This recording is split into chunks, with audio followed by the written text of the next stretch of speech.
Hello drama lovers, welcome to the drama site. ఇవాల్టి నుంచి మన ఛానల్లో లవ్ ఎట్ ఫస్ట్ టేస్ట్ అనే హ్యూమన్ వ్యాంపైర్ లవ్ స్టోరీ అయిన చైనీస్ డ్రామాని ఎక్స్ప్లెయిన్ చేసుకోబోతున్నాము. ఈ డ్రామాలో ఉండే హీరో వేరే ప్లానెట్ నుంచి వచ్చిన ఒక ఏలియన్. అతనికి ఆల్మోస్ట్ 125 ఏళ్ళు ఉంటాయి. అలాంటి ఒక ఏలియన్ హ్యూమన్ ని ప్రేమిస్తాడు. అది కూడా మామూలు అమ్మాయి కాదు. ఈ అమ్మాయికి ఉన్న క్యాన్సర్ వల్ల 3 నెలల్లో చనిపోబోతుంది. మరి ఆ ఏలియన్ ఈ 3 నెలల్లో చనిపోబోయే ఈ అమ్మాయితో ప్రేమలో పడిన తర్వాత వీళ్ళిద్దరి లవ్ స్టోరీ ఎటు వెళ్తుందో అస్సలు మిస్ అవ్వకుండా చివరి దాకా చూసి తెలుసుకోండి. డ్రామా ఓపెనింగ్లో ఈ డ్రామా యొక్క హీరోయిన్, ఈమె పేరు టాంగ్ జియోమెన్. టాంగ్ జియోమెన్ ఇప్పుడు ఒక హీరోయిన్ అవుదాం అనుకుంటుంది. అది కూడా సినిమాల్లో ఒక పెద్ద స్టార్ అవుదామని చిన్నప్పటి నుంచి ఆమె కథ కండం వల్ల ఇవాళ తను మొదటి ఆడిషన్లో ఒక సాడ్ లవ్ స్టోరీని ప్రెజెంట్ చేయాల్సి ఉంటుంది. తన యాక్టింగ్కి అక్కడున్న జడ్జెస్ అయితే ఫిదా అయిపోతారు. అలా హీరోయిన్ అక్కడి నుంచి వెళ్తూ ఉన్నప్పుడు, అంటే తన ఆడిషన్ అయిపోయింది కాబట్టి అక్కడి నుంచి వెళ్ళిపోవాల్సి ఉంటుంది. అదే టైంకి హీరో వస్తాడు. హీరో డైరెక్టర్తో మాట్లాడుతూ ఈ అమ్మాయి బాగా చేసింది కదా అనుకుంటాడు. ఆ తర్వాత హీరోయిన్ బయటికి వెళ్తే తన డాక్టర్ నుంచి మెసేజ్ వస్తుంది తనకు ఒక క్యాన్సర్ ఉందని. ఆ క్యాన్సర్ వల్ల తను 3 నెలల కన్నా ఎక్కువ కాలం బతకలేదని. అందుకే వెంటనే ఏం చేయాలో తెలియక ఆ బాధలో చాలా బాధపడుతూ బార్కి వెళ్ళిపోతుంది. ఆపకుండా ఒక గ్లాస్ తర్వాత ఇంకొకటి ఎత్తేస్తూ మత్తెక్కేంత వరకు బాగా తాగేస్తుంది. పీకల దాకా తాగిన తర్వాత అప్పుడే తనకు ఒక హ్యాపీ న్యూస్ వినబడుతుంది. అది కూడా ఒక మెసేజ్ ద్వారా. ఆ డైరెక్టర్ ఈమెని ఫస్ట్ రౌండ్కి ఆల్రెడీ సెలెక్ట్ చేశాడని, ఈమె యాక్టింగ్ స్కిల్స్ ఎక్సలెంట్గా ఉన్నాయని నెక్స్ట్ మార్నింగ్ సెకండ్ రౌండ్కి రమ్మని పిలుస్తాడు. కానీ తనకి ఇప్పుడు ఆఫర్ వచ్చినా తనకి బ్రతికే అవకాశం లేదు కాబట్టి యాక్ట్ చేసిన ఏం ప్రయోజనం అని బాధపడుతూ ఉంటుంది. అదే టైంకి ఒక రౌడీ బాయ్ తన దగ్గరికి వచ్చి బాగా ఇబ్బంది పెడుతూ, నాతో రావచ్చు కదా, నేను చూడు ఎంత అందంగా ఉన్నానో, నాతో ఒక్క రాత్రి ఉండొచ్చు కదా అని మాట్లాడుతూ ఉంటాడు. ఆల్రెడీ హీరోయిన్ ఎలాగో చనిపోబోతుంది కాబట్టి తను ఒక హ్యాండ్సమ్ అబ్బాయితో ఒక్క రాత్రి అన్న పడుకోవాలనుకుంటుంది. 1 నైట్ స్టే చేయాలనుకుంటుంది. కానీ వీడు మాత్రం అస్సలు తన ఎక్స్పెక్టేషన్స్కి రీచ్ అవ్వడు. అదే టైంకి వాడు బాగా ఇబ్బంది పెట్టేస్తూ ఉండడంతో హీరోయిన్ అక్కడి నుంచి వెళ్ళిపోదాం అనుకుంటుంది. అలా వెళ్తూ ఉన్న హీరోయిన్ని వీడు ఒక్కసారిగా వెనక్కి లాగి పక్కకు తోసేస్తాడు. కరెక్ట్ టైంకి వచ్చిన హీరోయిన్ని పడిపోకుండా కాపాడతాడు. ఆ బార్ లైటింగ్స్ వలన హీరోయిన్కి నిజంగానే హీరో ఒక రాజకుమారుడిలా కనబడతాడు. హీరో ఒక చేత్తో హీరోయిన్ని కాపాడుతూ ఉన్నప్పుడు ఇంకొక చేత్తో ఆ రౌడీ చైన్ విరిచేస్తూ ఉంటాడు. ఇలాగా మల్టీ టాస్కింగ్ చేస్తూ ఉన్న తర్వాత హీరోయిన్ వైపు అలా చూస్తూ ఉండిపోతూ ఉంటాడు. హీరోయిన్ కూడా కన్ను ఆర్పకుండా అతని అందాన్ని ఆస్వాదిస్తూ ఉంటుంది. ఆ తర్వాత హీరో తన్ని ఒక హోటల్ రూమ్కి తీసుకువెళ్ళి ఆమెను అక్కడ వదిలేసి సిన్సియర్గా ఏమీ చేయకుండా తిరిగి వెళ్ళిపోతూ ఉన్నప్పుడు సడన్గా హీరోయిన్ అతన్ని ఆమె దగ్గరికి లాక్కుంటుంది.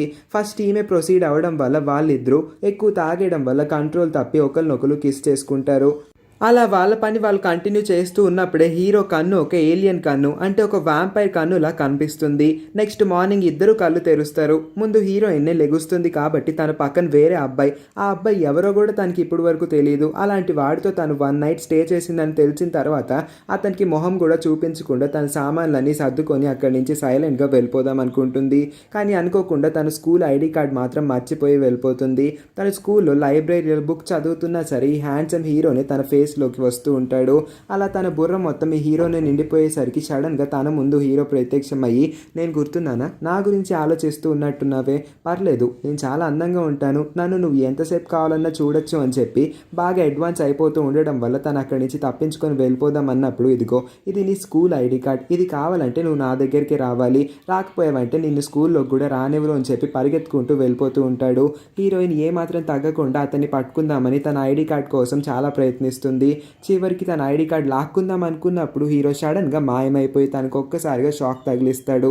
ఆ తర్వాత మళ్ళీ తిరిగి వెళ్తూ ఉన్నప్పుడు మళ్ళీ తన వెనకాల ప్రత్యక్షమై తను ఒక్కసారిగా గోడకి అనిపేసి, ఏంటి నా నుంచి తప్పించుకుందాం అనుకుంటున్నావా, నీ ఐడి కార్డ్ కావాలంటే అది కూడా నేను రాత్రి నిన్ను ఆ రౌడీ నుంచి కాపాడాను, మరి నువ్వు నాకు తిరిగి ఏదో ఒకటి ఇవ్వాలి కదా, ఏమిస్తావు అని అడిగితే వెంటనే తన పర్సులో నుంచి కొంత డబ్బుని తీసి అతని చేతిలో పెట్టి ఆమె ఐడి కార్డ్ని తిరిగి తీసుకొని అక్కడి నుంచి పరిగెత్తుకుంటూ వెళ్ళిపోతూ ఉన్నప్పుడు ఒక రిచ్ రెడ్ కార్ ఆమెని గుద్దైపోతుంది. తీరా చూస్తే దానిలోంచి దిగుతుంది ఒక స్టైలిష్ అమ్మాయి. ఒక గొడుగు పట్టుకొని చాలా స్టైల్గా మంచి డ్రెస్ వేసుకొని హీరోయిన్ వైపుగా నడుస్తూ ఉంటుంది.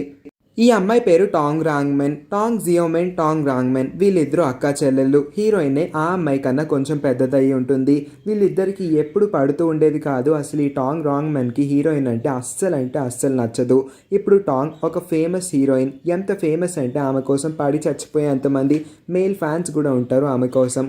ఇప్పుడు హీరోయిన్ కూడా వాళ్ళ చెల్లిలాగే ఒక మంచి యాక్ట్రెస్ అవుదాం అనుకుంటుంది అని తెలుసుకున్న వాళ్ళ చెల్లి ఇప్పుడు హీరోయిన్ దగ్గరికి వచ్చి ఏంటి నువ్వు హీరోయిన్ అయిపోతావా, అసలు నీ మొహం చూసావా దద్దమ్మలాగుంటుంది, నువ్వు ఎప్పటికీ హీరోయిన్ కాలేవు అని డిస్కరేజ్ చేస్తూ ఆమె చేతిలో ఉన్న అంబ్రెలాతో హీరోయిన్ మొహం పైన ఒక ఘాటు పెట్టేస్తుంది. సో అందంగా లేని మొహం పైన స్క్రాచ్ ఉన్న ఒక అమ్మాయిని ఖచ్చితంగా హీరోయిన్గా సెలెక్ట్ చేయరు అని ఒక్క ఆశతోనే తను ఇలా చేస్తుంది. ఆ తర్వాత హీరోయిన్ ఆమె మీద అరుస్తూ ఉన్నప్పుడు ఎంత ధైర్యం ఉంటే నా మీదే అరుస్తావు అని చెప్పి వెంటనే హీరోయిన్ చెంప పగలు కొడదామని ఆమె చేయిని లేపుతుంది. ఈలోపే హీరో కరెక్ట్ టైంకి వచ్చి టాంగ్ చేయిని పట్టుకొని ఆమెని పక్కకు తోసేసి ఇంకొకసారి హీరోయిన్ జోలికి వస్తే నీకు మామూలుగా ఉండదు, ఈ ఒక్కసారికి నిన్ను క్షమించి వదిలేస్తున్నాను అని చెప్పి హీరోయిన్ని ఒక అందమైన ప్రదేశానికి తీసుకువస్తాడు. ఆ ప్లేస్లో నుంచొని చూస్తే సిటీ మొత్తం క్లియర్గా కనిపిస్తుంది. అక్కడికి వచ్చి హీరోయిన్ కళ్ళు తెరిచి చూసేసరికి తను చాలా అంటే చాలా రిలాక్స్డ్గా హ్యాపీగా ఫీల్ అవుతుంది. ఆ తర్వాత హీరో ఇంత రాత్రి వేళ కూడా ఇంత షైనింగ్గా ఇంత అందంగా ఎలా ఉన్నాడు అని అతని వైపే కన్నార్పకుండా చూస్తూ ఉంటుంది. హీరో వెంటనే అతని దగ్గర ఉన్న పవర్స్తో హీరోయిన్ యొక్క దెబ్బని హీల్ చేసేస్తాడు. అదేంటి నువ్వు డాక్టర్వా, ఇంత ఫాస్ట్గా నా దెబ్బని ఎలా హీల్ చేసావు అని అడిగితే లేదు నేను ఒక ఏలియన్ని అని అంటాడు. వెంటనే అతను స్టోరీ చెప్పడం స్టార్ట్ చేస్తాడు. అతను స్పెషల్ ఎబిలిటీస్తో పుట్టిన ఒక స్పెషల్ ఏలియన్ అని, 100 ఏళ్ల క్రితం తను సివిల్ వార్స్ అంటే ఏలియన్స్కి మధ్యన జరుగుతున్న ఆ సివిల్ వార్స్ వల్ల తనకి బాగా చిరాకు వచ్చి తను అక్కడ ఉండలేక ఎర్త్ మీదకి వచ్చేసాడని, తన స్పెషల్ ఎబిలిటీస్తో ఎర్త్ మీద ఉన్న పీపుల్తో కలుద్దాం అనుకున్నాడు. కానీ స్పెషల్ ఎబిలిటీస్ ఉన్న వాళ్ళని ఇక్కడ ఎవరు స్వీకరించరని, వాళ్ళతో ఎవరు మాట్లాడి ఫ్రెండ్షిప్ కూడా చేయాలనుకోరని తెలిసిన తర్వాత తను కూడా మామూలు మనిషిలాగే ఉంటూ అందరు మనుషులతో కలుద్దాం అనుకున్నాడు. 100 ఏళ్ల క్రితం తను భూమి మీదకి వచ్చాడు. తన భూమి మీదకి వస్తూ ఉన్నప్పుడు తనకి ఆల్రెడీ 25 ఏళ్ళు కాబట్టి ఇప్పుడు తనకి టోటల్గా 125 ఏళ్ళు. హ్యూమన్స్ ఇలాంటి ఏలియన్స్ని లూనారియన్స్ అని పిలుస్తారని కూడా చెప్తాడు. కానీ హీరోయిన్ ఇదంతా విన్న తర్వాత పడి పడి నవ్వేస్తూ ఉంటుంది. నువ్వు చెప్పిన ప్రతి మాటని నేను నమ్మేస్తాను అనుకోవద్దు అన్న తర్వాత తను ఎలాగైనా తను ఒక ఏలియన్ అని ప్రూవ్ చేయడం కోసం తను ఒక్క చిటికేయంగానే అక్కడ చాలా ఫైర్ క్రాకర్స్ వెలుగుతూ ఉంటాయి. ఇదంతా తన పవర్స్ వల్లే చేయగలుగుతున్నాడు అని అర్థం చేసుకున్న హీరోయిన్ ఇప్పుడు తను ఒక ఏలియన్ అని నమ్మేస్తుంది. కానీ హీరోయిన్ బాధ అంతా తను ఇప్పుడు 3 ఏళ్లలో తన టెర్మినల్ క్యాన్సర్ వల్ల చనిపోబోతుంది. ఇలాంటి ఒక మంచి ఇంకా హ్యాపీగా చూసుకునే బాయ్ ఫ్రెండ్ దొరికిన తన్ని మాత్రం బ్రతికించలేడు. ఇప్పుడు తిని ఇలా చనిపోబోతుందన్న విషయాన్ని అతనికి చెప్పాలా వద్దా అని ఆలోచిస్తూ ఉంటుంది. అలా తన మనసులో ఇన్ని క్వశ్చన్స్ అండ్ ఆన్సర్స్ తిరుగుతూ ఉన్నప్పుడు హీరోకి తన మనసులో ఏమనుకుంటుందో ప్రతి ఒక్క మాట వినిపిస్తుంది. కాబట్టి నీకు క్యాన్సర్ ఉందా, నువ్వు టెర్మినల్ క్యాన్సర్ వల్ల 3 నెలల్లో చనిపోబోతున్నావని నాకు అర్థమైంది. నేను నీ మైండ్ని కూడా రీడ్ చేయగలను, ఆ పవర్ కూడా, అలాంటి స్పెషల్ ఎబిలిటీ కూడా నా దగ్గర ఉంది. ఏం బాధపడకు, నాకు 3 నెలలు చాలు నీలో హోప్ నింపడానికి, ఇంకా నీ ప్రాణాలు కాపాడడానికి. నువ్వు అస్సలు బాధపడకుండా సంతోషంగా నాతోనే ఉండు, నేను నిన్ను జీవితాంతం చాలా హ్యాపీగా చూసుకుంటాను అని అంటాడు. ఆ తర్వాత ఈ ఏలియన్స్ అందరికీ ఉన్న ఒక స్పెషల్ ప్లేస్లోకి హీరోయిన్ని హీరో తీసుకువెళ్ళి ఒక స్పెషల్ బెడ్ మీద పడుకోబెట్టి ఆమెకి ముందు ఒక ముద్దు పెడతాడు. ఆ తర్వాత తన ఫింగర్ని తనే కొరుక్కొని తనకి బ్లడ్ వచ్చేలాగా చేసుకొని తన బ్లూ కలర్ బ్లడ్ని హీరోయిన్ ఫోర్ హెడ్ పైన వేస్తూ ఉంటాడు. అలాగా 1 కాదు 2 డ్రాప్స్ కాదు, కంటిన్యూస్గా డ్రాప్స్ పడుతూ ఉంటాయి. చాలా సేపటి వరకు తన బ్లడ్ని దారపోసి హీరోయిన్ ప్రాణాన్ని అంటే హీరోయిన్ యొక్క లైఫ్ స్పాన్ని పొడిగిద్దాం అనుకుంటాడు. అదేలా ఇదే టైంకి కరెక్ట్గా హీరో వెనక నుంచి చీకట్లో నుంచి నడుస్తూ విలన్ బయటకు వస్తాడు. ఈ విలన్ పేరు లాంగ్ ఇంకా హీరో ఒకప్పటి నుంచి చాలా మంచి ఫ్రెండ్స్, ఇప్పటికీ ఫ్రెండ్స్ అంతే. వీళ్ళిద్దరూ కూడా ఏలియన్సే. కానీ హీరోయిన్ ప్రాణాన్ని కాపాడడానికి తన పవర్స్ని వాడుతున్నాడన్న ఒక్క ఉద్దేశం వల్లే, అది కూడా అది ఏలియన్ రూల్స్కి అగేనెస్ట్ కాబట్టి విలన్ హీరోని ఇన్స్ట్రక్ట్ చేస్తూ అలా చేయొద్దు, అలా చేసావంటే నేను హీరోయిన్ని చంపేస్తాను అని వార్నింగ్ ఇస్తాడు. మళ్ళీ విలన్ గుర్తు చేస్తూ రూల్స్ని బ్రేక్ చేస్తే పనిష్మెంట్ తప్పదు అని అంటాడు. దాంతోపాటు ఇదే టైంకి హీరోయిన్ చేతి పైన ఏదో మ్యాజికల్ పవర్స్ వెళ్తూ ఉన్నట్టు కనబడతాయి. ఇదంతా హీరో చేసిన పనే అయి ఉంటుంది. హీరోయిన్ని కాపాడడానికి తాను ఏదో ఒక స్పెషల్ ఎబిలిటీని వాడి మరీ ఇలా చేసి ఉంటాడు. నెక్స్ట్ మార్నింగ్ హీరోయిన్ కళ్ళు తెరిచి చూసేసరికి తన ఒంటిపై బట్టలు ఉండవు. దాంతోపాటు తను ఎవరింట్లోనూ ఉంటుందని తనకు తెలిసిన తర్వాత ఒక్కసారిగా భయంతో లెగిసేసరికి తన కళ్ళ ముందు కుర్చీ మీద హీరో ఉంటాడు.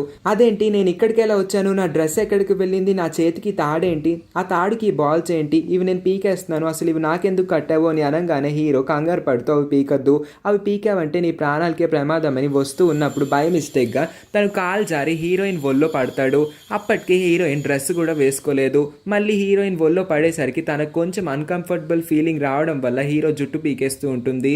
ఆ తర్వాత వాళ్ళిద్దరూ ప్రశాంతంగా కూర్చొని, నేను నీకు చెప్పేది విను, జాగ్రత్తగా విను, నీ ప్రాణాలకే ప్రమాదం, నువ్వు ఈ తాయెత్తు తీసావంటే కనుక నీ ప్రాణాలు వెంటనే పోవచ్చు, అందుకే నేను నా పవర్స్ని వాడి ఈ తాయెత్తును చేశాను, ఈ బాల్స్ చాలా పవర్ఫుల్ అని చెప్పి దయచేసి ఈ తాయెత్తును తీయద్దు అని అంటాడు. ఆయన ఇవన్నీ నా కోసం నువ్వెందుకు చేస్తున్నావు అని అనగానే, ఎందుకంటే నువ్వంటే నాకు ఇష్టం, నేను నిన్ను ప్రేమిస్తున్నాను కాబట్టి అని అనగానే వెంటనే ఆమెని కిస్ చేస్తాడు. హీరోయిన్కి తనతో చేసిన రొమాన్స్ అయితే నచ్చుతుంది, కానీ అంత ఓపెన్గా చేయాలనిపించదు. కాబట్టి నెక్స్ట్ టైం నుంచి నువ్వు ముద్దు పెట్టేటప్పుడు నా పర్మిషన్ అయితే తీసుకోవాలి, లేదంటే నేను ఇక్కడి నుంచి వెళ్ళిపోతాను అని ఇండైరెక్ట్గా ఒకలాంటి బ్లాక్ మెయిలింగ్ చేస్తుంది. అసలు తను చనిపోయే ముందు ఒక మంచి అబ్బాయితో టైం స్పెండ్ చేయాలనుకుంటుంది. దేవుడు నిజంగానే ఆ వరం తీర్చాడా అని చెప్పి ఇంకా కలకంటుందేమో అని చాలా అంటే చాలా ఇబ్బంది పడిపోతూ ఉంటుంది. ఆ రాత్రి తన ఫేస్ ఎంత అందంగా ఉందో చూసుకుంటూ తన వెనకాల ఉన్న హీరోని తన ఫోన్ కెమెరాలో చూస్తూ ఉన్నప్పుడు హీరో వెనక నుంచి పిలిచి, నన్ను చూడాలంటే చూడొచ్చు కదా, ఇటు తిరిగి చూడు అని చెప్పి తన డ్రెస్ తీసేస్తాడు. అదేంటి, ఏం చేస్తున్నావు నువ్వు అని చెప్పి వెనక్కి తిరిగిపోతుంది. తీరా చూస్తే తను కింద అయితే వేసుకుంటాడు, పైన మాత్రమే వేసుకొని ఉండడు. ఆ తర్వాత హీరోయిన్ తప్పించుకొని వేరే రూమ్లోకి వెళ్ళిపోతుంది. ఈలోపే హీరోకి ఏదో అవుతుంది, అదేంటో మనకి అప్పుడే తెలియదు, కానీ తన గొంతు దగ్గర ఏదో అయిపోతూ ఉంటుంది. కరెక్ట్ టైంకి విలన్ కూడా వచ్చి, నేను ఆల్రెడీ నీకు చెప్పాను, నువ్వు రూల్స్ని పాటించలేదంటే నీ ప్రాణాలు కూడా పోవచ్చు, ఇలాంటి విషయాలు నువ్వు జాగ్రత్తగా ఉండాలి, నా మాటలు అయితే విను అని అంటాడు. నెక్స్ట్ మార్నింగ్ హీరోయిన్ తను నెక్స్ట్ మూవీలో పార్టిసిపేట్ చేయబోతున్న ఆ డైరెక్టర్ దగ్గరికి వెళ్తుంది. ఆ డైరెక్టర్, నిన్న నువ్వు చేసిన యాక్టింగ్ అయితే ఆన్ పాయింట్ ఉంది, చాలా అంటే చాలా బాగా చేసావు, కాబట్టి నేను నిన్ను ఇప్పుడు సెకండ్ రౌండ్ ఆడిషన్కి కూడా పిలిచాను, కానీ ఆడిషన్స్ ఇంత ఓపెన్గా ఇక్కడ చేయాలనుకోవట్లేదు, రాత్రి నా బెడ్రూమ్కి వచ్చావంటే అక్కడ ఆడిషన్స్ చేస్తాను అని ఇండైరెక్ట్గా తనతో ఒక నైట్ స్టే చేస్తే కానీ తనకి హీరోయిన్ రోల్ రాదన్నట్టుగా చెప్పేసరికి హీరోయిన్ కొంచెం బాధపడుతుంది. సరే అయితే ఆడిషన్ కోసమే కదా నేను రాత్రి మీ ఇంటికి వస్తాను, దయచేసి నాకు ఈ రోల్ ఇస్తారని కోరుకుంటున్నాను, చిన్నప్పటి నుంచి నేను ఒక హీరోయిన్ అవుదామని చాలా కష్టాలు పడ్డాను అని చాలా ఎమోషనల్ అవుతూ అక్కడి నుంచి వెళ్తున్నాను అని వెళ్ళిపోతుంది. కానీ వెళ్తూ ఉన్నప్పుడు హీరోయిన్ని ఎవరో ఫాలో అవుతున్నారు అనిపించడంతో ఖచ్చితంగా ఇది హీరో చేస్తున్న అల్లరి పని అని అనుకుంటుంది. కానీ పొరపాటు పడింది హీరోయిన్. ఎందుకంటే ఇప్పుడు హీరోయిన్ని చంపేయడానికి విలన్ చాలా అంటే చాలా కష్టాలు పడుతూ ఆమెని ఎలాగన్నా ఆన్ ద స్పాట్ అక్కడికక్కడే చంపేద్దాం అనుకుంటాడు. ఎందుకంటే ఈమెని కాపాడడం కోసం హీరో తన ఎనర్జీని వేస్ట్ చేసుకుంటున్నాడు అన్న ఒక్క కోపంతోనే హీరోయిన్ని చంపేద్దామని నిర్ణయించుకుంటాడు. కానీ కరెక్ట్ టైంకి హీరో విలన్ని లాక్కెళ్ళిపోవడం వల్ల హీరోయిన్ని విలన్ చంపలేకపోతాడు. కానీ హీరోని కలిసిన తర్వాత నుంచి హీరోయిన్కి ప్రతిరోజు ఏదో ఒక వింత సంఘటన జరుగుతూ ఉన్నట్టు అనిపిస్తూ ఉంటుంది. ఇప్పుడు కూడా దాని చుట్టూ ఏదో అవుతూ ఉన్నట్టు అనిపించింది, కానీ ఎవ్వరూ లేరు, అందుకే కొంచెం కంగారు పడుతూ వెళ్ళిపోతుంది. మరొక వైపు విలన్ని పట్టుకున్న హీరో 4 తగిలించి, ఎందుకు నువ్వు ప్రతిసారి ఆ అమ్మాయి జోలికి వస్తున్నావు, నెక్స్ట్ టైం నుంచి నువ్వు అసలు ఆ అమ్మాయి దగ్గరికి వచ్చినా సరే నేను నిన్ను ఊరికే వదిలిపెట్టను, నిన్ను కూడా లెక్క చేయకుండా చంపేస్తాను అని వార్నింగ్ ఇస్తాడు. హీరో గురించే తలుచుకుంటూ రోడ్ మీద నడుస్తూ వెళ్తున్న హీరోయిన్ని 4 రౌడీలు ఎవరో వీళ్ళని అపాయింట్ చేసి ఉంటారు. చాలా ప్రొఫెషనల్గా హీరోయిన్ని కిడ్నాప్ చేసేస్తారు. కార్ డోర్ వేసుకున్న తర్వాత చాలా స్పీడ్గా కార్ని డ్రైవ్ చేస్తూ వెళ్ళిపోతారు. కానీ హీరోయిన్ చేతికి కట్టున్న తాడుకి ఉన్న ఆ బాల్ సౌండ్ వినిన హీరో వెంటనే విలన్ని వదిలేసి ఆ కార్ని ఫాలో అవ్వడం మొదలు పెడతాడు. అంటే ఆ బాల్స్ని కట్టింది హీరోయిన్ ఎక్కడ ఉందో, ఆమె ప్రమాదంలో ఉంటే వెంటనే వెళ్ళి ఈమెని కాపాడేయడం కోసం. కానీ హీరో వెళ్తూ ఉన్నప్పుడు హీరోకి వినబడేలా విలన్ అంటాడు, ఈ రోజు రాత్రి కల్లా హీరోయిన్ని నేను ఎలాగన్నా చంపేస్తాను, ఇది మాత్రం పక్కా, నువ్వు రూల్స్ని బ్రేక్ చేయడానికి వీలంటే వీల్లేదు, నువ్వు ఎలా కాపాడతావో నేను చూస్తాను అని అంటాడు. నెక్స్ట్ సీన్లో హీరోయిన్ని కిడ్నాప్ చేసిన ఆ వ్యాన్ని చేస్తూ హీరో వచ్చేస్తాడు. అలా వచ్చి రాగానే లోపలికి వెళ్ళి, అంటే కార్ లోపలికి వెళ్ళంగానే అక్కడున్న రౌడీలకి 4 తగిలించి వెంటనే హీరోయిన్ని కాపాడేస్తాడు. కాపాడిన తర్వాత ఆమెని ఎత్తుకొని అలా నడుచుకొని వస్తూ ఉన్నప్పుడు పక్క నుంచి రౌడీలు కార్లో నుంచి బయటకు వస్తారు. ఆ తర్వాత ఈ రౌడీ హీరోని బ్యాక్ సైడ్గా ఒక ఫోటో తీస్తాడు. ఎందుకంటే ఫ్రంట్ సైడ్ తీసేంత ఓపిక అతనికి లేదు కాబట్టి. చివరికి తెలుస్తుంది ఈ రౌడీల్ని అపాయింట్ చేసింది హీరోయిన్ వాళ్ళ చెల్లి టాంగే అని. ఈ దద్దమ్మలకి అది కూడా చేత కాలేదు, ఒక్క అమ్మాయిని కూడా కిడ్నాప్ చేయలేదని రివర్స్గా వీళ్ళనే బాగా తిట్టేస్తుంది. ఆ తర్వాత హీరోని బ్యాక్ సైడ్గా ఆ రౌడీ ఫోటో తీసి ఉంటాడు కదా, అదే ఫోటోని చూస్తూ అసలు ఆ అబ్బాయి ఎవరు అని ఆలోచనలో పడుతుంది. కానీ ఆ అమ్మాయికి, అంటే ఈ టాంగ్కి అసలు ఆ హీరో ఎవరు అన్నది క్లియర్గా అర్థం కాదు. నెక్స్ట్ సీన్లో హీరోయిన్ తన ఇంట్లోనే కళ్ళు తెరుస్తుంది. కళ్ళు తెరవంగానే తన పక్కకు తిరిగి చూస్తే అక్కడ హీరో తన పక్కనే పడుకొని ఉండడంతో ఒక్కసారిగా ఉలికి పడి పక్కకు వెళ్ళిపోతుంది. అదేంటి నువ్వు నా ఇంట్లోకి ఎలా వచ్చావు, వెంటనే బయటికి వెళ్ళిపో, మా నాన్న చూసారంటే నా పని అయిపోతుంది అని కంగారు పడిపోతూ ఉంటుంది. నువ్వేం బాధపడకు, నేను మీ నాన్నకు కావాల్సి చెప్తాను, మన ఇద్దరం త్వరలో పెళ్లి చేసుకుందాము, నాకు నువ్వంటే ఇష్టమని చెప్తున్నాను కదా, మీ ఇంట్లో ఉండడానికి ఒప్పుకుంటావేమో అని చెప్పి నా బట్టలన్నీ కూడా తీసుకొచ్చి నీ కబోర్డ్స్లో సర్దేశాను అని చెప్పి తన చిటిక వేయంగానే కబోర్డ్స్ ఉన్న లైట్స్ వెలిగి అతని బట్టలు అక్కడ కనిపిస్తాయి. వెంటనే ఇక్కడి నుంచి వెళ్ళిపో, అసలు ఈ బట్టలన్నీ నా పర్మిషన్ లేకుండా ఎందుకు తీసుకొచ్చావు, అయినా నా దుప్పటి ఎందుకు కప్పుకుంటున్నా, వదిలే అని వెనక్కి లాగుతుంది. చివరికి వెనక్కే పడుతుంది. ఆ తర్వాత ఆమె చేతికున్న బెల్ట్తో గట్టిగా ఆర్డర్ చేస్తూ అసలు నువ్వు నా దగ్గరికి రావద్దు, అయినా ఈ బెల్ట్స్ ఎందుకు కట్టావు, నాకు చాలా ఇబ్బందిగా ఉంది అని అంటూ ఉంటుంది.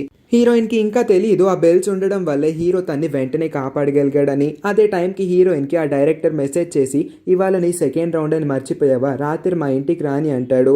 ఇంటికి వెళ్ళడానికి కూడా ఏమాత్రం భయపడకుండా ఒప్పేసుకుంటుంది. కాసేపు నువ్వు బయటికి వెళ్తావా, అదే హాల్లోకి వెళ్ళి కూర్చో, నేను బట్టలు మార్చుకున్నాను, అయినా ముందే చెప్తున్నాను నువ్వు ఈ పవర్స్ని వాడి నన్ను తొంగి చూడొద్దు అని చెప్పి అక్కడి నుంచి హీరోని ముందు బయటికి పంపిస్తుంది. కానీ హీరో ఏమన్నా మామూలు మనిషా, అతను ఒక సూపర్ పవర్ ఉన్న ఏలియన్ కాబట్టి ఇక్కడి నుంచే హీరోయిన్ లోపల ఏం చేస్తుందో ప్రతి ఒక్కటి చూసేయగలుగుతాడు. కొంచెం ఆ కర్టెన్స్ వేసుకుంటావా, లేదంటే నాకు మొత్తం ఫ్రీ షోలా కనబడుతుంది అని చెప్పంగానే హీరోయిన్కి ఒళ్ళు మండి బయటికి వచ్చి ఏంటి చూడొద్దని చెప్పాను కదా, ఎందుకు మళ్ళీ చూసావు అని అడుగుతుంది. నేనేమి చూడలా, నువ్వే నాకు చూపించేలా బట్టలు మార్చుకున్నావు అని అంటాడు. ఆ తర్వాత హీరోని వదిలేసి హీరోయిన్ ఒంటరిగా ఆ డైరెక్టర్ని కలవడానికి వెళ్తూ ఉంటుంది. ఇంకొక వైపు హీరోకి మధ్యాహ్నం విలన్ అన్న మాటలు, అంటే ఇవాళ రాత్రి కల్లా ఎలాగన్నా హీరోయిన్ని చంపేస్తాను, ఆ మాటలు గుర్తు తెచ్చుకొని ఎంకో కాస్త టెన్షన్ పడతాడు. ఆ తర్వాత డైరెక్టర్ ఉన్న ఇంటికి హీరోయిన్ ఒంటరిగానే వచ్చేయడం చూసిన డైరెక్టర్ కాస్త హ్యాపీగా ఫీల్ అయ్యి హీరోయిన్ దగ్గరికి వచ్చేస్తూ ఉంటాడు. హీరోయిన్కి చాలా భయం వేస్తుంది. మీరు ఆడిషన్ కోసం అన్నారు కాబట్టి నేను ఇక్కడికి వచ్చాను, దయచేసి నన్నేమి చేయకండి అని అంటూ ఉన్నప్పుడే సడన్గా ఆ డైరెక్టర్ ఎందుకో బాగా వైలెంట్ అయ్యి హీరోయిన్ గొంతు పట్టుకొని గోడకి అనిపేసి ఆమెని గట్టిగా నొక్కేస్తూ చంపేయాలనుకుంటాడు. తీరా చూస్తేనే అర్థమవుతుంది ఆ డైరెక్టర్ని ఆల్రెడీ ఈ విలన్ కంట్రోల్ చేస్తున్నాడని. అంటే తన బాడీ కంట్రోల్ని మొత్తం ఇప్పుడు ఈ విలన్ తీసుకున్నాడు కాబట్టి విలన్ ఎలా చేస్తే ఆ డైరెక్టర్ ఇప్పుడు హీరోయిన్ని అలా చేయాల్సిందే. ఇప్పుడు విలన్ అలాగా హీరోయిన్ గొంతు నొక్కి ఆల్మోస్ట్ చంపేస్తూ ఉండడంతో ఈ పార్ట్ అయితే ఎండ్ అవుతుంది. ఈ డ్రామాని టోటల్గా చాలా స్పీడ్గా 4 పార్ట్స్లో అయితే నేను కంప్లీట్ చేసేస్తాను. మీలో ఎవరైనా ఇంతవరకు మన ఛానల్ని కొత్తగా విజిట్ చేసి ఇంకా సబ్స్క్రైబ్ చేసుకోలేదంటే కనుక మర్చిపోకుండా వెళ్ళే ముందు ఈ వీడియోని లైక్ చేసి మన ఛానల్లో వచ్చే వీడియోస్ని చూసి మన వీడియోస్ ఇంకా నా ఎక్స్ప్లెనేషన్ ఈ డ్రామా నచ్చినట్లయితే తప్పకుండా సబ్స్క్రైబ్ చేసుకొని పక్కనే ఉన్న ఆ నోటిఫికేషన్ బెల్ని కూడా ఆన్ చేసుకొని ఉంచండి. Thank you for watching.